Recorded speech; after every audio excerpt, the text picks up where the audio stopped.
Kenapa kita bisnis besar sekali, tapi Allah tidak ridho pada usaha kita. Bahkan dikatakan batal bisnisnya.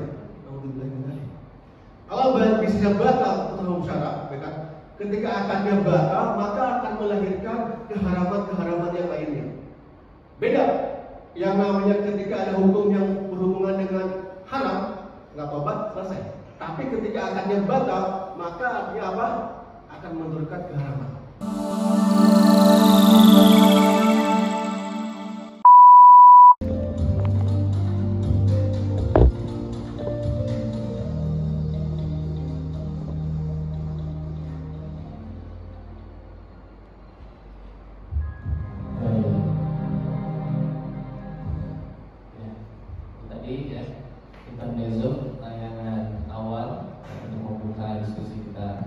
Pagi hari ini, tema yang akan kita bahas adalah kerjasama bisnis dalam perspektif Islam. Berkaitan dengan kerjasama, Bapak sekalian, sebagai manusia, kita tidak akan luput dari bekerjasama dengan orang lainnya. Karena satu sama lain, ya, karena kita manusia, makhluk sosial, kita membutuhkan kehadiran orang lain untuk membantu agar kita bisa mencapai tujuan-tujuan kita. Sehingga kerjasama ini akan senantiasa berhubungan erat dengan kehidupan kita. Ya, kita akan senantiasa bersama. Tentu akan ada banyak perspektif ya kerjasama ini. Kayak dulu saya ingat ketika masih sekolah atau sekalian, sering kerja kelompok ya, kerjasama juga kan, kerja kelompok. Nah itu ada banyak tafsiran dan juga definisi ternyata ya. Ada banyak perspektif terkait dengan kerja kelompok. Kalau biasanya di tempat-tempat saya perspektif kerja kelompok itu berarti ada yang kerja dan ada yang berkelompok. Yang kerja bekerja gitu kan, yang berkelompok mau main kafe gitu kan, main apa gitu. Jadi biasanya kerjanya seorang gitu. Ada banyak perspektif. Nah, berkaitan dengan kerjasama dalam bisnis ini juga ada berbagai macam perspektif ya di kehidupan kita di masyarakat. Yang tentunya yang menjadi menarik adalah kalau kita tarik ya, praktek-praktek kerjasama yang dilakukan itu bisa jadi ya, sebagai seorang muslim ada kalanya kita bekerja sama namun kemudian malah justru bertentangan dengan apa yang disyariatkan dalam Islam. Oleh karena itu maka kita angkat tema ini untuk kemudian kita bisa tergambar bahwa ada perspektif kerjasama dalam bisnis itu dalam kerangka kapitalisme misalnya, ataukah pandangan yang lain, dan juga terkait dengan pandangan Islam, bagaimana Islam memandang kerjasama dalam bisnis ini. Insya Allah akan sangat bermanfaat untuk kita. Oleh karena itu maka langsung saja kita panggilkan pemateri kita, Ustadz Yadi Mulyadi SPD. Kepada beliau kami persilakan. Dan sambut beliau dengan takbir. Allahu Akbar.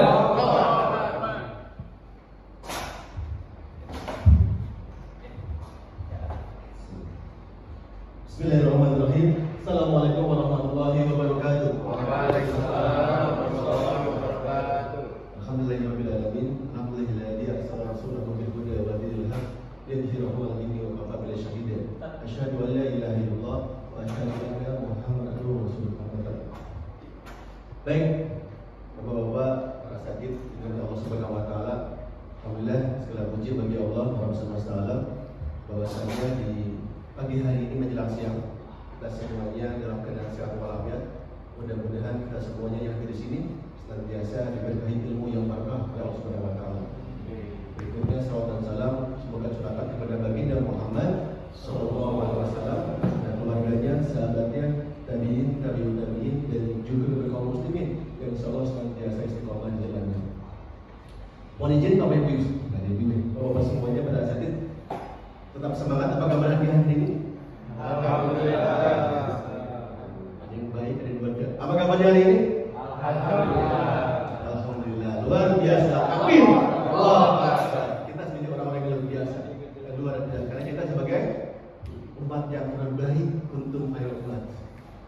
stempel sama Allah berikan kepada kita semuanya sebagai umat yang terbaik. Baik, izinkan Al-Fakir kita sharingkan karena temanya berhubungan dengan namanya inspirasi, sharing inspirasi, kita sharing. Jadi di sini Al-Fakir bukan berarti orang yang paling hebat, bukan paling jago, tidak gitu kan. Kita sama-sama sharing, kita berbagi ilmu di sini.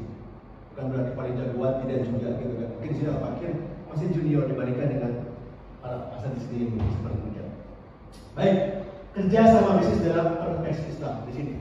Sebetulnya banyak orang-orang yang tidak memahami seperti apa kerja sama. Ya kan, sudah disampaikan oleh host kita, ada yang namanya kerja kelompok, yang masing-masing kerja dan masing-masing ada yang kelompok. Kerja sama bisnis berarti kerja sama dan sampai berbisnis dengan demikian juga. Artinya apa? Bahwa ketika seseorang itu untuk menjalankan suatu aktivitas, berarti di situ harus terikat pada hukum syara. Ya kan? Saat ini kita memahami bahwa yang namanya dunia bisnis begitu luar biasa hebatnya. Betul nggak? Ya kan? Bahkan Donald Trump untuk pegang Indonesia naikkan pajak berapa persen? 23% ya, tapi mereka 11%. Kan besar banget gitu kan. Itu jahat atau jahat banget? Jahat banget ya.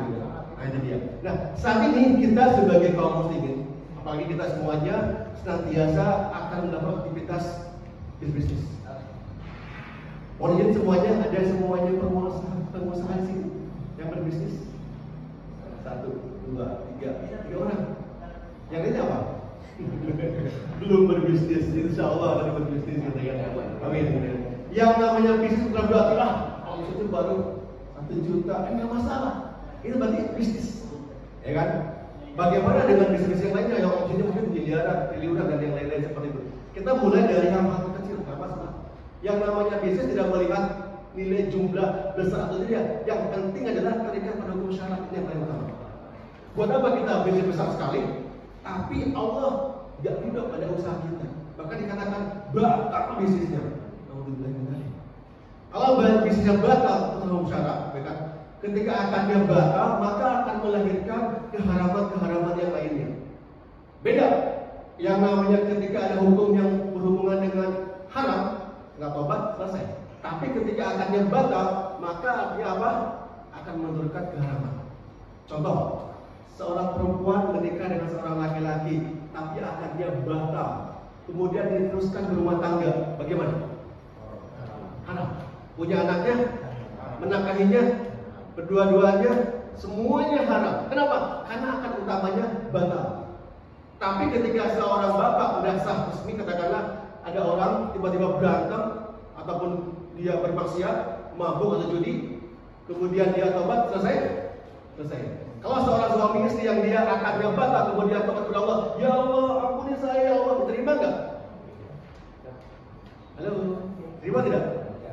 Seorang nih akadnya batal, nikahnya udah tahu, tiba-tiba ya Allah ampuni kami, ya Allah ampuni, ya Allah, kira-kira terima nggak tempatnya? Terima nggak? Kenapa? Karena akadnya batal. Terus gimana tempatnya? Akad bulan. Hati-hati teman-teman semuanya, bapak ibu, bapak-bapak semuanya berarti bagaimana kita menjadikan kerjasama bisnis ini benar. Jangan sampai akadnya keliru atau salah. Ketika batal terjadi apa? Bukan sebuah keberkahan yang terjadi. Justru semakin banyak kemadaratan. Yang namanya kita sesuatu hal yang namanya keberkahan itu artinya apa? Ziyadatul khair, bertambahnya kebaikan. Wih, saya kan bertambah banyak, tambah untung kok. Modal cuma 10 juta, sekarang 1 miliar. Wah, itu berkah. Belum tentu. Bisa jadi itu adalah kategori apa?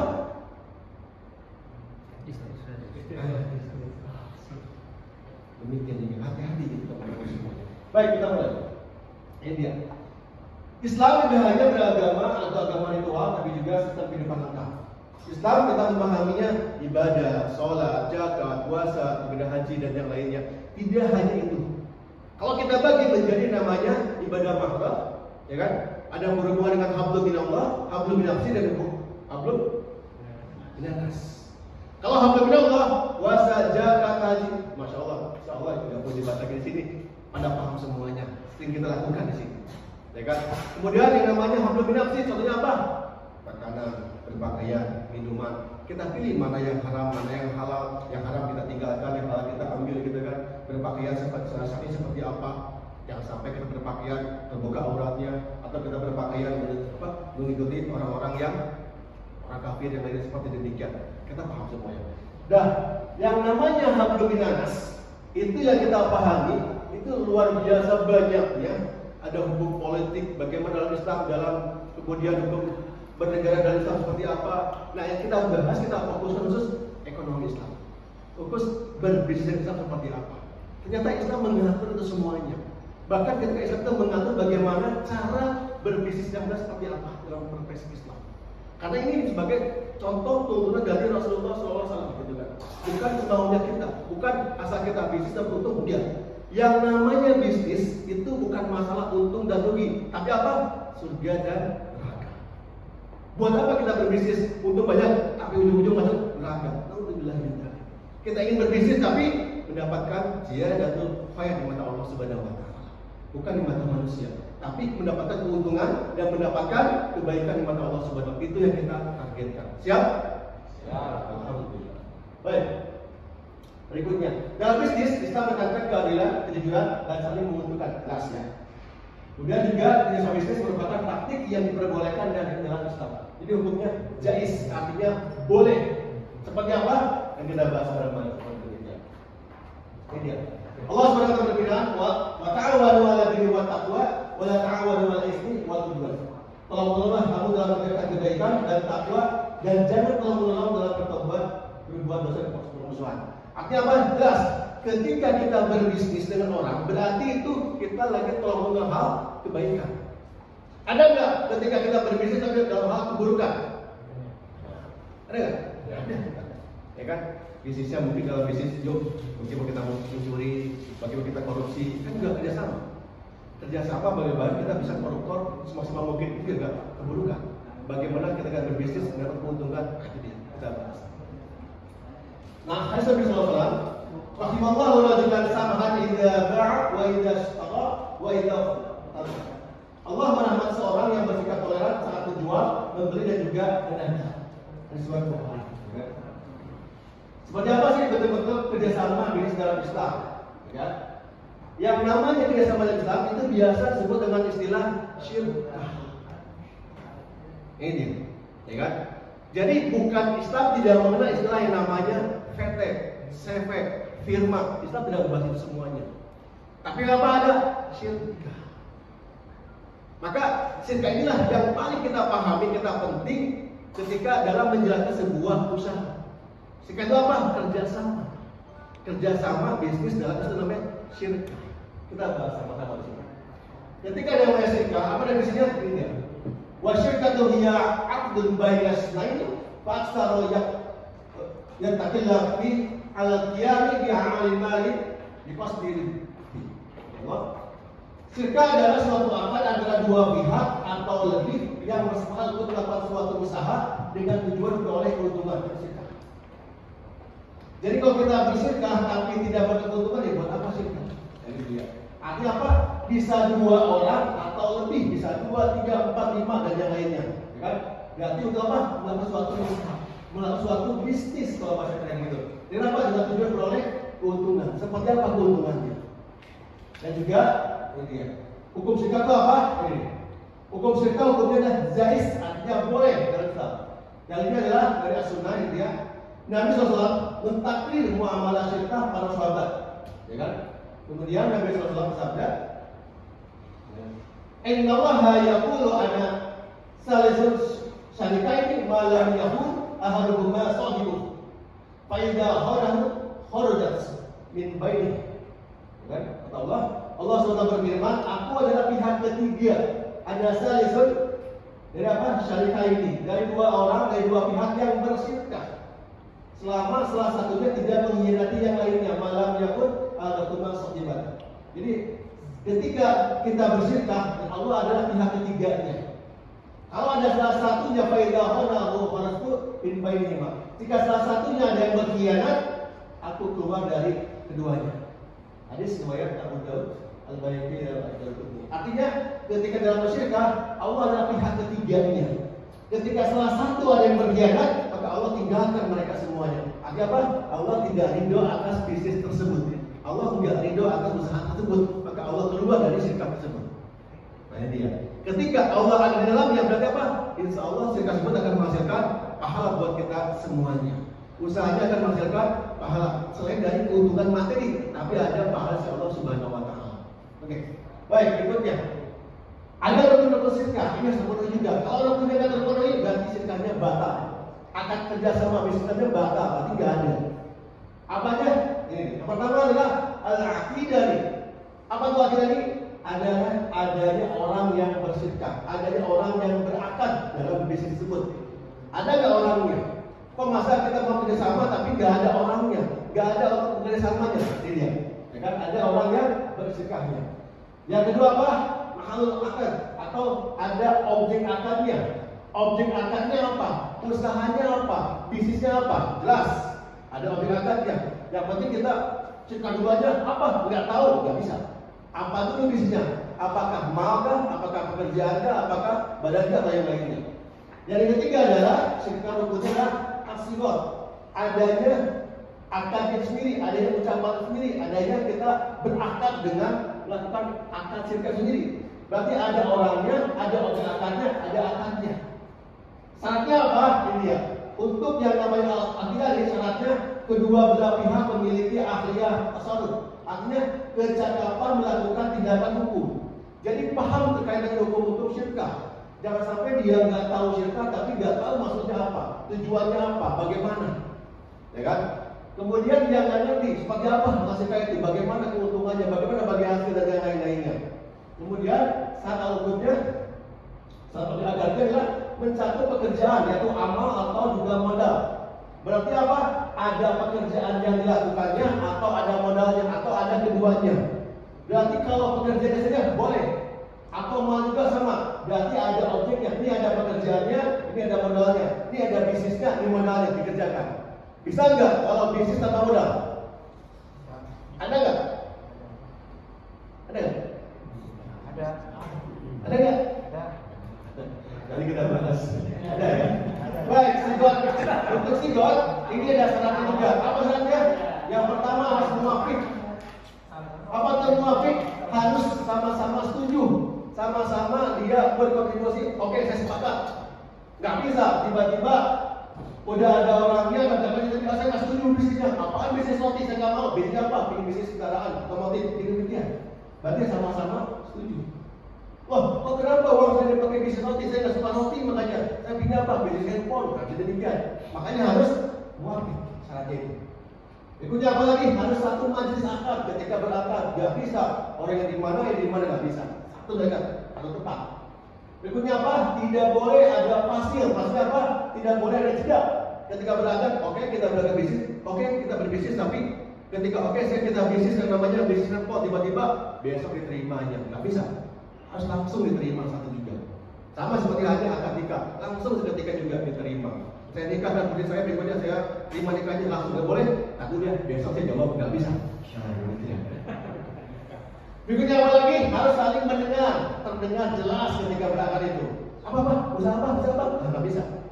Kalau perlu, kalau dalam berbisnis harus ada draft akadnya, pasal-pasalnya seperti apa. Artinya apa? Jelas akadnya seperti bagaimana. Ya kan? Kalau berbisnis itu ketika diucapkan saja bisa dan sah, tapi akan lebih elegan, lebih profesional, lebih rapi. Dibuatlah draft akad syirka seperti apa. Bab 1, pasal 1, pasal 2, pasal 3, permodalan, keuntungan, kerugian, semuanya lengkap. Biar apa? Biar jelas. Kenapa demikian? Itu menandakan kita paham dan ngerti terkait dengan apa yang namanya berbisnis. Seperti demikian. Berikutnya, ini dia. Bagaimana pembagian syirka? Ada dua ya. Pertama ada syirka amlak, kedua ada yang namanya syirka akad atau syirka uqud. Kalau syirka amlak berarti syirka adalah pemilikan bersama dua pihak atau lebih dalam suatu barang yang dilakukan melalui salah satu sebab pemilikan seperti hibah, jual beli, waris dan lain-lain. Maksudnya apa? Maksudnya syirka amlak ini syirka kepemilikan. Contoh, saya bersama apa namanya? Betul. Tiba-tiba, yuk kita bersyirka. Ya kan syirka apa? Kita jual beli, bukan jual, kita beli mobil barang-barang, kita pakai barang-barang berdua. Hanya untuk digunakan. Bukan untuk menjadi keuntungan. Tapi kita beli mobil, berarti mobil milik berdua. Udah, seminggu di antum, seminggu saya gitu. Seperti demikian. Itu namanya syirkah amlah. Atau juga bisa dikategorikan dengan yang namanya ketika syirkah amlah itu berhubungan dengan berbagai macam kepemilikan barang dan barang tersebut dimiliki oleh berdua atau bertiga. Harta waris sudah sisa, udah bagi waris tiba-tiba oke, tanah ini milik berdua ya udah milik berdua. Garap berdua atau milik bertiga, itu namanya syirkah amlah. Yang dimana tidak ada akan jual beli dan tidak ada transaksi yang lainnya. Kalau mau ya udah selesai. Nah, kalau yang namanya syirkah yang berhubungan syirkah ukhuwah, syirkah akad, syirkah yang dimana antara dua orang atau lebih itu yang mencari sebuah keuntungan. Kita mau mencari keuntungan apa dalam syirkah ukhuwah atau syirkah akad? Jelas. Kalau yang namanya syirkah akad berarti kita mencari keuntungan semaksimal mungkin, ya kan? Dan nggak ada batasan minimal dan nggak ada batasan maksimal. Berapapun juga itu yang kita cari untuk mendapatkan keuntungan. Itu namanya syirkah akad. Ya kan? Artinya apa? Satu orang atau dua orang yang dia berakad untuk mendapat sebuah keuntungan. Itu syirkah akad. Nah, yang kita kejar dalam perspektif bisnis Islam itu adalah syirkah akadnya. Mau akad seperti apa? Kita bagi menjadi beberapa bagian. Yang pertama, ya kan keuntungan. Yang pertama apa? Ada syirkah inah. Yang kedua ada syirkah abdan. Yang ketiga ada syirkah mudharabah. Yang keempat ada syirkah wujuh. Yang terakhir ada syirkah mufawadah. Kita termasuk kategori yang mana di antara syirkah-syirkah ini semuanya? Ya kan? Kalau yang namanya syirkah inah seperti apa?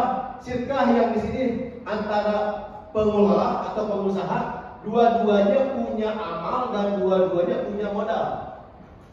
Berarti antara si A dan si B, si A punya modal dan punya keahlian, si B punya modal punya keahlian, digabungkan jadi satu dan dikelola bareng-bareng, itu namanya syirkah inah. Jelas apa Bapak Ibu semuanya? Jadinya syirkah itu berarti si A punya modal, si B punya modal, kemudian digabungkan jadi satu modalnya, itu berarti milik syirkah. Itu namanya syirkah inah. Dan usahanya dipakai bareng-bareng. Contoh, yuk kita bikin yang namanya pabrik roti. Ya udah kita bikin pabrik roti, dua-duanya mengeluarkan modal dan dua-duanya dikelola bareng-bareng itu usahanya. Sampai punya karyawan yang lain-lain, itu namanya berarti syirkah inah. Yang kedua ada syirkah abdan. Syirkah abdan berarti ini yang nggak ada amal, memang yang nggak ada malnya, nggak ada modalnya, hanya badannya saja yang bekerja sama. Artinya mereka bekerja sama, artinya dua atau lebih, tapi nggak punya modal, nggak punya uang, nggak punya duit. Tapi mereka bekerja sama. Nah, syirkah abdan. Yuk kita punya kemampuan apa? Atau punya kemampuan memasarkan produk, kita cari barang orang lain, kita jual barang-barang, bagian marketingnya, ya udah barang-barang. Dia nggak punya modal dalam artian uang nggak ada, modalnya hanya tenaga, pikiran dan badan saja. Dia ada badannya, ada tenaganya dan pikirannya, kemudian bergabung menjadi satu. Nah, kemudian dia memasarkan pihak orang lain, atau menjadi maklar, ataupun menjadi hal yang lainnya, atau buka privat les, atau privat ngaji, atau privat sekolah yang lainnya. Dia nggak punya modal. Modalnya cuma kemampuan dan juga adalah badannya dia. Digabungkan jadi satu sampai mendapatkan suatu keuntungan. Itu namanya syirkah abdan. Tanpa modal di awal, nggak ada spesial pun. Syirkah abdan saja. Yang ketiga ada syirkah mudharabah. Kalau syirkah mudharabah berarti antara si A yang punya modal, contohnya kalau si B punya usahanya saja, pengelolanya saja. Digabungkan antara yang punya modal dengan yang punya kemampuan. Maka menjadi satu, dikelola oleh si B. Si B yang punya kemampuan dalam mengelola bisnisnya, si A yang punya modalnya, dikasihkan modal ke si B, itu namanya syirkah mudharabah. Kita punya kemampuan berbisnis nih, bisa apa yang kita kemampuan? Oh bisa jual beli, katakanlah berbagai macam barang elektronik, atau kita buka toko plastik, atau kita buka namanya toko-toko kafe atau yang lainnya. Tapi nggak punya modal, tapi kita punya keahlian, maka kita cari namanya investor. Ketika investor masuk, maka itulah dikelola oleh si B itu namanya syirkah mudharabah. Dan si pengelola atau investor tidak ada campur tangan dalam pengelolaan bisnis tersebut, hanya si B saja yang mengelolanya yang punya kemampuan. Itu namanya syirkah mudharabah. Investor nggak usah ngapa-ngapain, dia tinggal di rumah atau kemana aja, tahu-tahu dapat tamparan di keuntungannya bagi hasil. Dan seperti demikian. Yang ketiga yang keempat adalah syirkah wujuh. Syirkah wujuh adalah syirkah yang berhubungan dengan kedudukan, dengan tokoh. Bahkan lebih mirip seperti syirkah mudharabah, hanya saja tapi kepada tokoh-tokoh masyarakat. kemudian dia bersama dengan toko, kemudian dia beli barang, kemudian kredit, maka toko ini sebagai pengelolanya diberikan modal oleh toko atau yang lainnya. Lebih mendekati seperti mudharabah. Yang kelima, syirkah mufawadah, ini gabungan dari semua syirkah-syirkah. Maka semua gabungan syirkah-syirkah itulah disebut namanya syirkah mufawadah. Seperti apa? Gabungan syirkah. Contoh, si A dengan si B, dia nggak punya modal, ya kan? Gabungan seperti ini model ini. Nah, kalau pengelola satu dengan pengelola dua berkelola, ini nggak punya modal, nggak punya uang, nggak punya duit. Kemudian dia bersyirkah, oke kita bersyirkah, maka disebut syirkah apa? Syirkah abdan. Maka disebut nama syirkah abdan. Setelah itu si A punya modal, si B punya modal, digabungkan jadi satu, bertolak syirkah apa? Syirkah inah. Kemudian syirkah inah ini, ketika dia udah punya syirkah inah, punya usaha, kita tambah lagi usaha yang tambah besar, ada proyek bisnis, syariah pastinya. Kemudian ditambahkan ada pemodal utama, dia investor yang besar lagi, investornya banyak banget. Ini yang punya modal dan pengelolaan syirkah inah ini dan syirkah inah digabungkan punya investor datang, maka ini semuanya disebut syirkah apa? Mudharabah. Ya kan? Kemudian berikutnya dari syirkah mudharabah ini datang yang namanya sebuah toko besar, distributor ataupun pabrik dan lainnya, boleh mengkreditkan barang-barang tentang pedagang. Berarti saya punya barang ini, tolong kerjakan kerjasamakan. Maka disebut syirkah apa ini? Syirkah wujud. Ketika gabungan dari ini semuanya, berbagai macam syirkah, ada syirkah apa di dalamnya, ada syirkah inah, ada syirkah mudharabah, ada syirkah wujud, maka ini semua disebut dengan namanya syirkah mufawadah. Gabungan dari beberapa syirkah. Si A dengan B syirkah abdan, artinya nggak punya modal, itu cari investor, berarti itu namanya syirkah mufawadah. Gabungan dari beberapa syirkah. Kerjasama bisnis itu dalam Islam seperti demikian. Berikutnya, seperti apa sih yang kita berbisnis ya? Terus ya, harus sidik, kemudian amanah, transparansi, adil dan berpihak dan menghindari riba, gharar dan ketidakjelasan dalam penipuan. Nah, ini yang harus kita utamakan. Dan berikutnya, manfaat seperti apa? Membuka peluang usaha yang secara adil, menumbuhkan kepercayaan antar mitra, menghindari konflik dan kecurangan, dan memberikan berkah dunia dan akhirat. Ini yang menjadikan targetan kita berbisnis dalam Islam. Ya, wallahu a'lam bishawab. Assalamualaikum warahmatullahi wabarakatuh. Waalaikumsalam.